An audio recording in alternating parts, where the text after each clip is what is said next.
কান টানলে যেমন মাথা আসে, তেমনি অপবিশ্বাসকে টানলেও আসে শাকিব খান।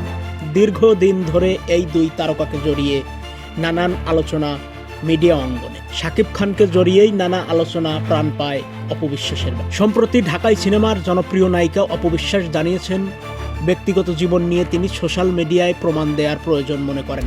এক সাক্ষাৎকারে তিনি বলেন, আমি বিবাহিত, সেটা ফেসবুকে দেখানোর কিছু নেই।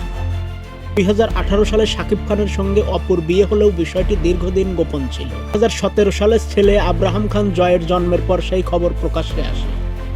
তবে কিছুদিন পরেই বিচ্ছেদের খবর শোনা যায় এই তারকা দম্পতি। বিচ্ছেদের পরেও ছেলেকে ঘিরে শাকিব অপুকে একসঙ্গে দেখা গেছে দেশের বিভিন্ন স্থানে।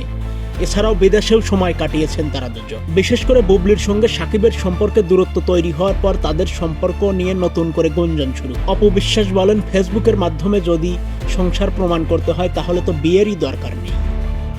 আমি বিবাহিত, এখানে কারো বিশ্বাস অবিশ্বাসে আমার কিছু যায় আসে না। আমার সময় নেই কাউকে বোঝাতে যাওয়ার। বর্তমান সংসার জীবনের প্রসঙ্গে সরাসরি উত্তর না দিয়ে অপু জানান, পারিবারিক বিষয়গুলো তিনি ব্যক্তিগতই রাখতে চান। উদাহরণ টেনে তিনি বলেন, আমার সবচেয়ে প্রিয় নায়ক শাহরুখ খান, তার ব্যক্তিগত জীবনের কতটুকুই বা আমি জানি। তিনি যা প্রয়োজন মনে করেছেন শুধু সেটিই জানিয়েছেন। আমারও একই অবস্থা।